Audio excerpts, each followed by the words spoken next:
Hello friends, आज हम CPC का ऑर्डर 35 के रूल 1 से लेकर के 6 तक के बारे में बात करेंगे। इसका ऑर्डर 35 इंटरप्लीडर या अंतराभिवाची वादों के बारे में बात करता है। तो इसमें पहले समझने वाला है कि इंटरप्लीडर होता क्या है, इंटरप्लीडर सूट होता क्या है, उसके बारे में बात करना है। अगर कोई वस्तु किसी के पास में है जिसका वह रियल ऑनर नहीं है, कोई वस्तु किसी के पास पे है वो उसका रियल ऑनर नहीं है, और उस व्यक्ति से दो लोग या दो से अधिक लोग उस वस्तु के लिए क्लेम करते हैं, और वो दो या अधिक लोग अपने अपने डॉक्यूमेंट्स मालिक होने का दिखाते हैं कि इस वस्तु के वो मालिक हैं। तो उनमें कंफ्यूजन पैदा हो जाता है जिसके पास वस्तु है कि ये हम किसको दें। जिसको देते हैं तो मालिक 2 है, मालिक 3 है, तो हम दें किसको। जब ऐसी समस्या आ जाती है तब जिसके पास वस्तु है वो इंटरप्लीडर का सूट फाइल कर सकता है। यही इंटरप्लीडर है। अब इसको एक एग्जाम्पल से बात करते हैं कि कैसे लोग क्लेम करेंगे। जैसे एक के पास में ए का एक ज्वेलरी बॉक्स है और वो ज्वेलरी बॉक्स बी को दे देता है।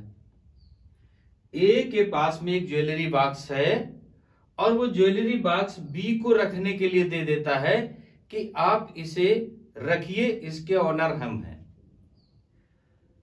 अब सी बी के पास जाता है और वो कहता है कि ए ने ये बॉक्स मेरे से धोखे से ले लिया था, इसलिए बॉक्स मुझे दे दो। ए ने कोई ऐसा डॉक्यूमेंट बी को नहीं दिखाया कि वह उसका ऑनर है, केवल कहता है कि ए ने हमसे धोखे से लिया था, इसलिए इसका अधिकार मुझे है और मुझे इसे दे दो। तब बी, सी और ए पर इंटरप्लीडर का सूट फाइल नहीं कर सकता। क्यों?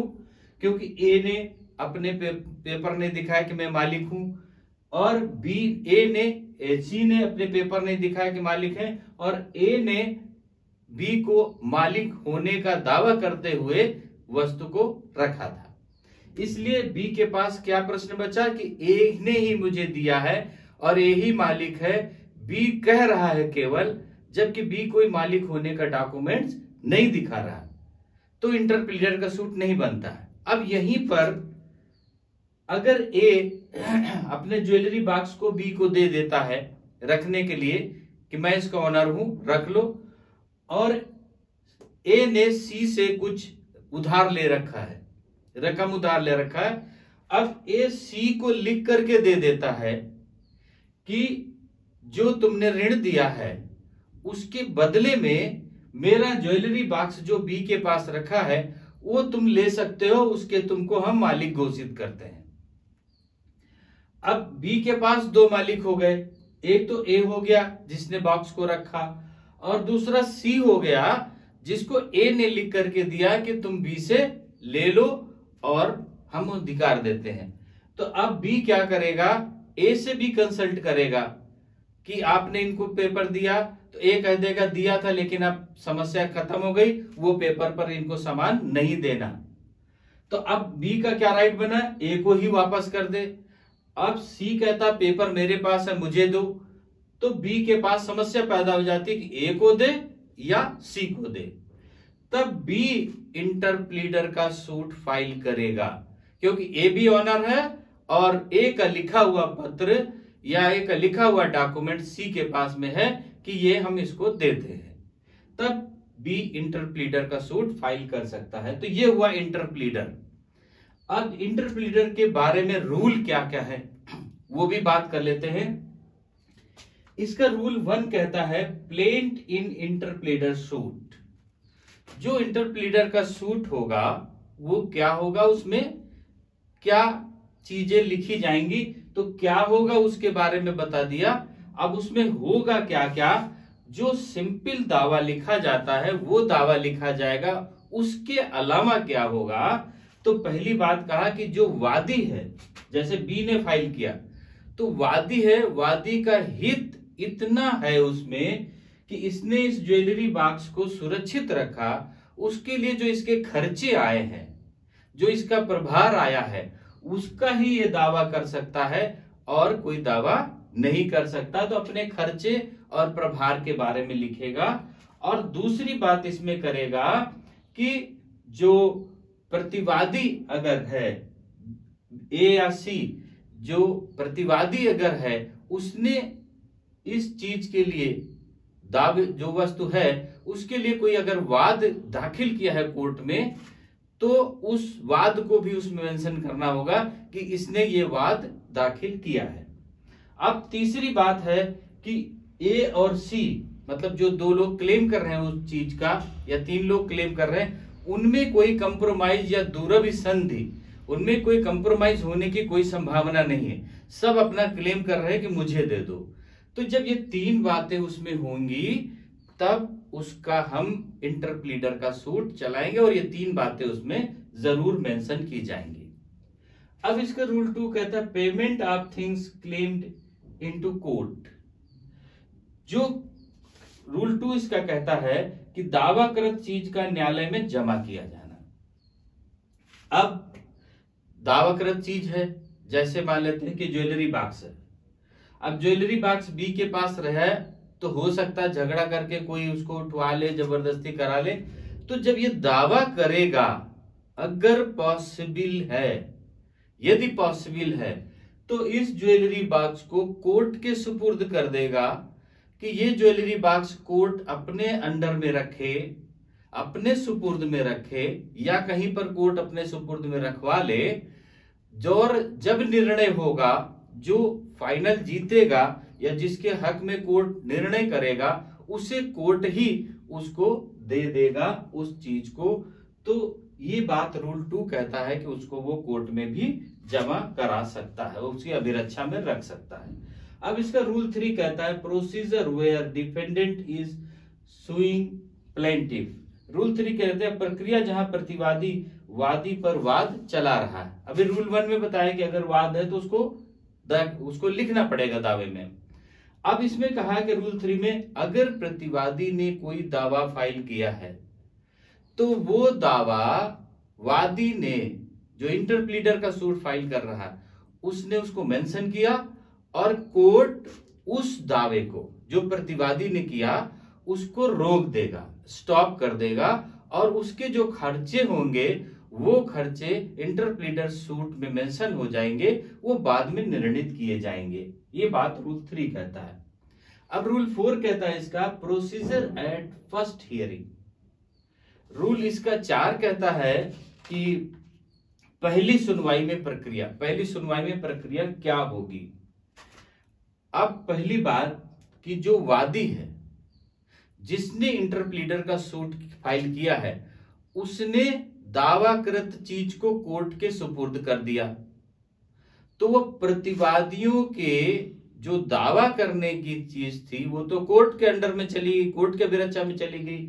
तो वो क्या होगा कि वो प्रतिवादी के दायित्वों से मुक्त हो जाएगा कि प्रतिवादी वादी से दे उस दावे, उससे वो मुक्त हो जाएगा। वो केवल अब खर्चे के लिए वाद को निर्णित कराएगा। जो निर्णित कराएगा वो क्या लेगा, अपने खर्चे लेगा।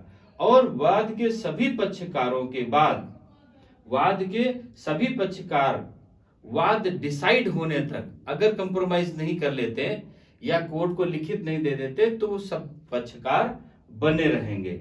अगर पक्षकार अपनी स्वीकृतियां और साक्ष्य और दावा करने की वस्तु, ये सारे के निर्णय कोर्ट को दे देते हैं अपनी अपनी वस्तुएं, और कोर्ट इस निर्णय पर पहुंच जाता है कि वह वस्तु किसके हक में दी जाए, अगर उन स्वीकृतियों और साक्ष्य के अनुसार, तो वो कोर्ट दे देगा उसे।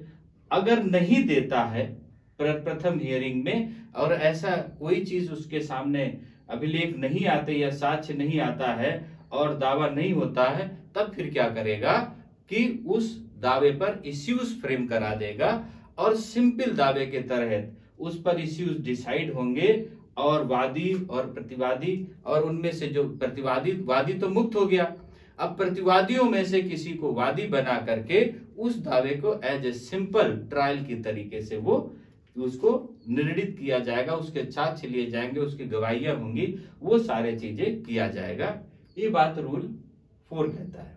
अब रूल 5 इसका कहता है एजेंट्स एंड टेनेंट्स में नॉट इंस्टीट्यूट इंटरप्लीडर सूट।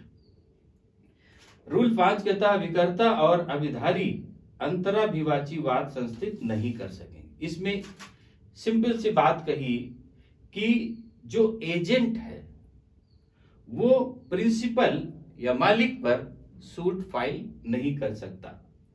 दूसरी चीज टेनेंट्स लैंडलॉर्ड पर, जो किराएदार है वो लैंडलॉर्ड पर, मतलब इन अंतराभिवाची या इंटरप्लीडर का सूट ये लोग जो एजेंट्स है या टेनेंट्स है नहीं फाइल कर सकते। ये बात इसमें रूल 5 में कह दी। अब रूल 6 इसका कहता है चार्ज फॉर प्लेंटिफ्स कॉस्ट। रूल 6 इसका कहता है वादी के खर्चों का भार, वादी के खर्चों का भार। अब जब कोर्ट डिसाइड करेगा इश्यूज फ्रेम होने के बाद में, गवाहियां करने के बाद में, फाइनल हियरिंग के बाद में कोर्ट डिसाइड करेगा, तो कोर्ट अंतराभिवाची इंटरप्लीडर सूट जिस वादी ने फाइल किया है वह उसको उसके खर्चे क्या मीट आउट हुए, उसका प्रभार क्या हुआ, उनके बारे में वो उस समय निर्णय सुनाएगा और जिस पक्षकार के हक में वो वस्तु जाती है वह उसका खर्चा बियर करेगा। ये बात रूल 6 में कह दी। तो अभी इंटरप्लीडर सूट जो ऑर्डर 35 का है ये क्लियर हो गया होगा बिल्कुल कि इंटरप्लीडर सूट क्या होता है, कैसे चलेगा, कैसे डिसाइड होगा, किस पक्षकार को मिलेगा, किसको नहीं मिलेगा, ये सारे के सारे जो ऑर्डर 5 है, ऑर्डर 35 है उसमें मेंशन है। अब ऑर्डर 36 के बारे में नेक्स्ट पार्ट में डिस्कस करेंगे। ओके, थैंक यू, जय हिंद।